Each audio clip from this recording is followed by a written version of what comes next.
Oke, percakapan kali ini kita rekam Mbak ya. Jadi tolong jangan sebutkan nama siapapun dalam percakapan kali ini. Oke, pripun Mbak bagaimana? Bujuku lagi goreng ayam Mbak, keluwen. Ya ampun, malam-malam goreng ayam Mbak. Gomongi yo ben tambah gemoy. Oke. Piye Mbak? Yuli, Gimana? mau tanya. Kalau misalnya setelah nikah nunggu visa di rumah majikan itu sebenarnya diperbolehkan nggak sih? Maksudnya dalam aturan pemerintahan Hong Kong itu termasuk menyalahi aturan enggak? Lah sampean selepas menikah visanya pakai visa apa? Masih pakai visa helper. Lah iya, berarti kan nggak menyalahi toh? Boleh ya? Ya sangat boleh. Justru sampean walaupun selepas menikah itu tetap kerja di rumah majikan selama visanya belum diputus. Itu keren namanya. Gitu Mbak. Statusnya aja hanya merubah sampean sudah menikah dengan orang Hong Kong. Cuma visanya itu tetap domestic helper. Selama bojone sampean itu belum ke imigrasi untuk ngurus dependent visa. Jadi tidak menyalahi aturan ya? Ya tidak ada menyalahi aturan, justru itu yang benar. Visanya kan pakai masih visa domestic helper.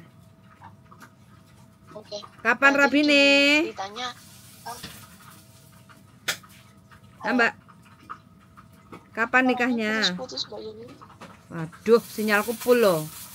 Sampai teko gunung is panggah full pokoknya. Ya aku rada naik turun ini. Naik turun? Oh, piye.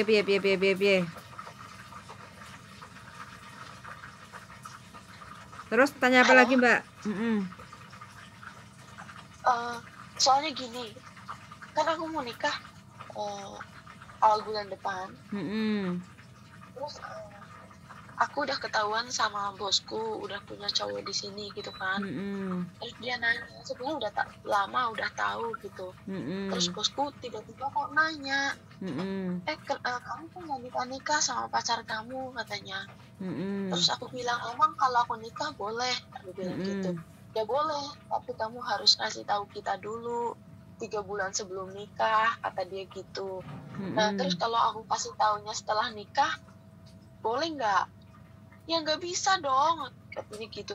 Pokoknya kalau kamu habis nikah nggak bisa kerja di sini lagi, kata dia gitu. Kamu harus keluar, itu namanya menyalahi aturan gitu. Kan kamu udah nikah sama orang Hong Kong, tentu saja nggak boleh kerja jadi pembantu lagi. Saya nggak mau ambil resiko, kata dia gitu. Lah bukannya nunggu visa, selama visa saya belum jadi harusnya boleh dong, aku bilang gitu. Nggak bisa, itu peraturan dari mana, kata dia gitu. Pokoknya kamu harus kasih tahu kita 3 bulan sebelum kamu nikah. Nah sedangkan aku nikahnya bulan depan gitu. Karena kan sebenarnya peraturan itu boleh apa enggak gitu. Aku ngomong 10 kali Mbak ya. Boleh, selama majikan tidak mutus kontrak sampean. Kalau majikan masih ragu dan sampean juga masih ragu, silahkan telepon dan tanya langsung ke imigrasi Hong Kong. Aku jadi ragu. Sebenarnya aku juga udah dengerin konten-kontennya Mbak Yuli sama Mas Andro soal ini gitu. Tapi tiba-tiba bosku bilang begitu, nyalain aturan gitu. Kan aku jadi emang iya gitu. Nah sekarang kalau misalnya kalau emang boleh nggak ada hukumnya apa gitu kan, kalau nggak nyalain aturan aku sih mau maju aja, aku nggak mau kasih tahu mereka, tetap kasih taunya nanti setelah bisa aku turun gitu. Nah kemarin pas bos aku bilang gitu kan aku jadi ketar-ketir, ih bener nggak sih gitu. Makanya aku ini mastiin lagi gitu. Wes. Dia nggak mau apa sih, tiba-tiba aku pergi gitu. Masih taunya harus 3 bulan. Aku bilang kalau sebulan boleh nggak bisa katanya. Nanti gimana katanya, anak-anak nggak ada yang jaga. Paling nggak kan aku harus cari helper baru buat gantiin kamu, kata dia. Jaga apa toh ini? Pokoknya 3 anak. Umur? Umur 4 tahun sama 2 tahun. Enak enggak majikannya ya? Enak sih. Ada anak ini yang lagi kepengen cari majikan, mau nggak kamu kasih? Soalnya proses itu perlu waktu 2-3 bulan. Jadi di Indo apa di Hong Kong, di Hong Kong, di Hong Kong. Dong dia itu gak ngebreak kok, dia kepingin kok tawani ya. Loh, dia kan kalau selepas nikah kan bojone langsung ngurus visa toh? Ya tapi kan tetap butuh waktu. Lah iya, kalau ambil yang baru kan juga butuh waktu 3 bulan. Sama. Nah, ya itu makanya bosku bilang gitu. Makanya bosku bilang kamu harus kasih tahu kita 3 bulan sebelum kamu nikah. Iya, proses itu 3 bulan. Gitu. Proses itu 3 bulan untuk ngambil CC, nggak cepet. Belum milihnya. Walaupun kamu CC di Hong Kong ya. Kenapa? Walaupun yang udah finish ada di Hong Kong, Mbak, tetap prosesnya lama. finish kontrak 4 bulan 4 itu loh. Sekarang yang antri banyak. Sekarang nggak ada arek muepet habis visanya baru cari majikan, nggak ada, terkecuali mbae mati yang dijaga meninggal baru mendadak diselesaikan kontraknya, difinishkan gitu. Tapi kalau normal anak-anak finish kontrak itu mayoritas sebelum 4 bulan itu wis antri cari majikan baru, dan kebanyakan kurang 2-3 bulan itu finish kontrak, majikan itu sudah cimeng. Gitu. Iya. Terus aku bilang gini, nggak usah khawatir, aku paling ntar bakalan kasih tahu kamu, aku kasih kesempatan sampai bosku dapat CC baru gitu kan. Terus kata dia, emang kamu kira gampang apa ambil CC itu sekitar 3 bulanan baru dapat. Kata dia gitu, baru 1 bulan. Aduh, aku kok dingin banget ya. Oh iya, kan memang suhunya segini mbak, sampai deketin kompor. Mendekati mantan pengantin baru, tadi tambah rada cerces. Suaraku sampai gemeter kayak apa sih namanya, kayak mau jadi pengantin baru gitu. Iya. Ayo Mas Sandro, Mbak Yuli. Kata Mas Sandro kalau dingin romantis, tapi kalau kataku menyiksa. Loh, habis ini kan sampean bisa. Sampean habis ini kan bisa. Kan sudah di depan mata. Iya. Tapi kan nunggu visanya itu loh. Aku juga nggak mau pulang Indo. Oke. Nunggu visa di sini. Makanya nikah ya. Nikahnya hari hanya yang pas sampean libur, jadi biar nggak ketahuan. Nah, iya sih. Setelah nggak ketahuan, setelah calon suami sampean apply visa ke imigrasi, baru sampean ngomong. Kan setelah apply itu kan ada 2 minggu surat dari imigrasi. Kalau persyaratannya sampean wis beres apa tidak, itu jangan kasih tahu dulu majikan. Begitu 2 minggu tidak ada surat dan semuanya udah kelar, baru sampean bilang, ya aku kemarin sudah nikah, aku minggu depan nikah, kayak gitu. Baru dia cari CC. Nah nanti visa sampean kan turun tuh ke tempatnya majikan. Sebelum CC-nya datang, visa itu kan sudah turun. Nah sampean bisa mending. Bisa pending visa itu 3-4 bulan lagi. Sampai menyelesaikan CC-nya datang, dan itu minta surat dari majikan. Bisa. Halo? Ya bisa, tapi kalau sampean nggak mau, ya sampean suruh ngejeng bojone sampean. Wis sampean masuk ke majikan, bojo pulang Indonesia, karena sampean hitungannya kan break. Oh, pulang-pulang juga namanya. Enggak, ini salah satu alternatif ya.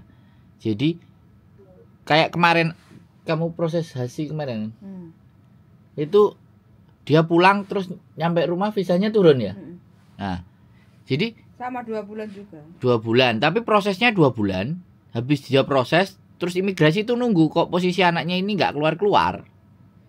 Tapi begitu anaknya keluar, kita kasih fotonya dia sudah nyampe Indonesia, 2 hari visanya turun mbak. Jadi nanti kalau misalnya ya visanya turun. Jadi visa turun ya wis langsung balik lagi ke Hong Kong harusnya. Jadi dia pulang 2 hari itu visa udah turun. Karena kita kalahi visa maju di depan gitu loh. Ngurusnya maju di depan. Itu alternatif kedua. Sampean paham nggak yang aku omongin? Jangan bingung, jangan ngeyel. Didengarkan baik-baik sambil minum air anget. Soalnya takutnya beku, otaknya juga beku kan repot. Sik Fuyan, ya kalau sama saya alternatifnya banyak. Bisa dipahami nggak? Kalau nanti belum paham lagi, tonton konten saya lagi lebih banyak. Itu pasti paham nanti. Ketemu lama. Biar ambiar. Nah, ketemu juga yang boleh. Dibingungkan, biar ambiar. Biar ngatur strateginya biar sampai nggak pulang bisa. Ngatur strategi untuk pulang dulu tapi pulangnya sebentar terus bisa turun juga bisa.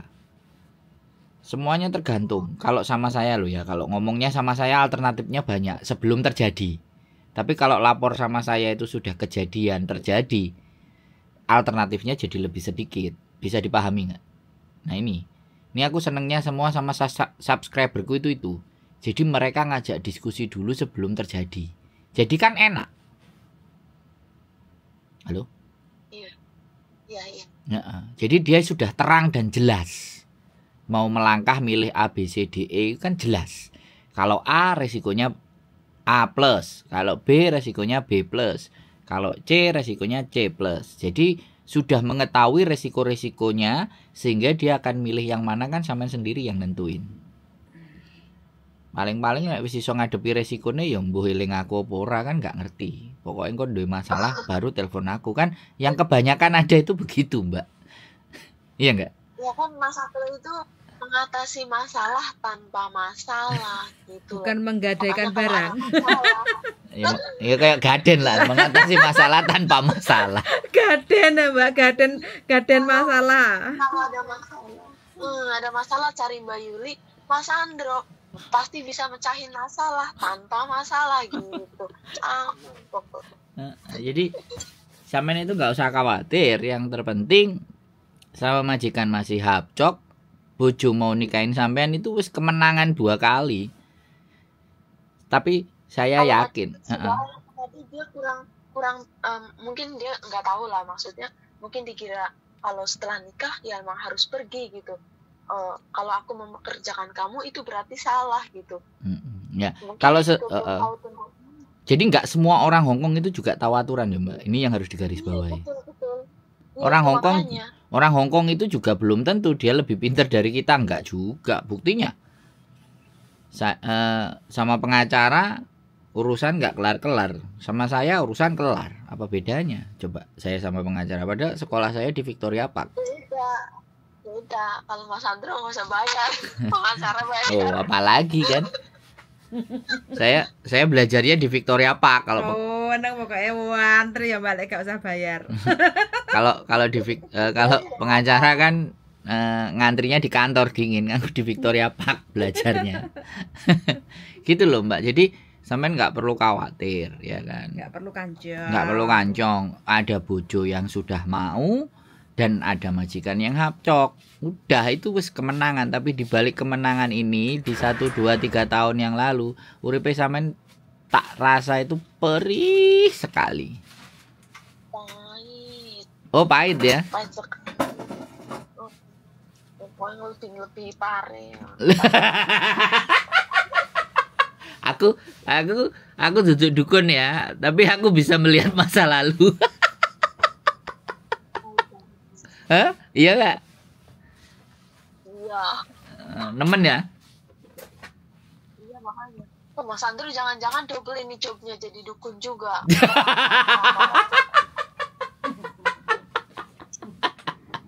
Bisa tahu kehidupanku yang lalu, yang dulu-dulu gitu pahit. Kayak pare ya. Jadi gini loh Mbak, makanya ini yang ingin saya sampaikan kepada teman-teman subscriber saya. Jangan merasa dengan masa lalu itu kita kalah ya kan. Sudah disiapkan hal yang jauh lebih baik. Sampeyan nggak perlu cerita sama saya. Nanti ceritanya kalau wis KTP Hongkongnya medun baru sampeyan cerita. Ben enak ceritane. Kalau sekarang tahan dulu ceritanya. Nah, saya ngomong sama sampean sebentar aja, habis ini bisa curhat itu, sampean bisa sampai curhat sampai 35 menit sampai 40 menit nanti. Aku nggak jadi makan ayamku nanti.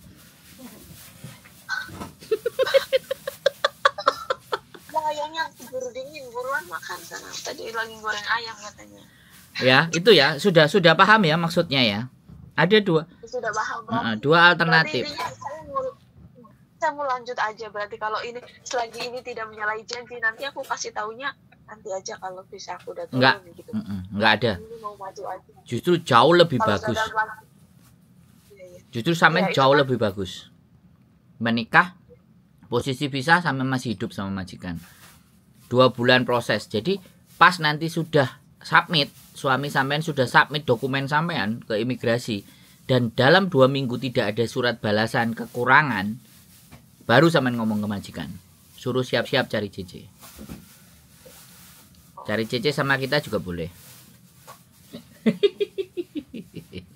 Nanti aku kasih tahu, Bos. Iya, nggak apa-apa, wis itu aja deh. Cepat yang bagus gitu. Ya ini bertanggung jawab gitu aja. Aku juga nggak mau nyakitin mereka, maksudnya pergi begitu aja, maksudnya kan. Ya, aku ngerti. Gitu Aku ngerti. Ngerti sampean orang baik, makanya dapat calon suami. Amin.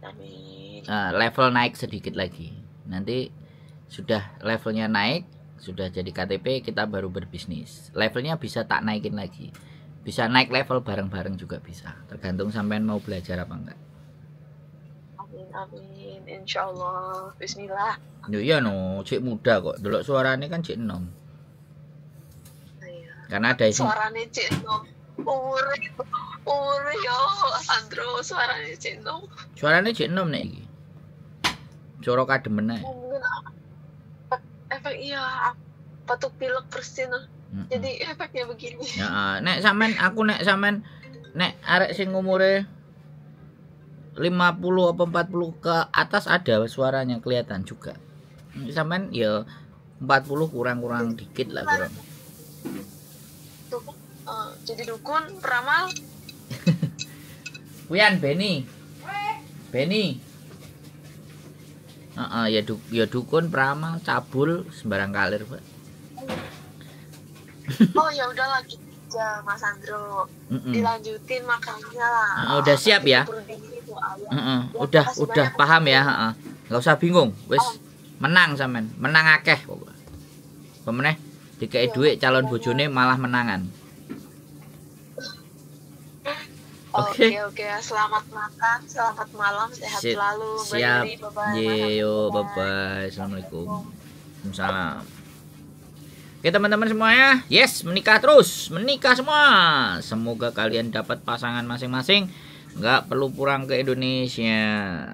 Oke, keep stay tune my YouTube channel and see you next video. Bye bye.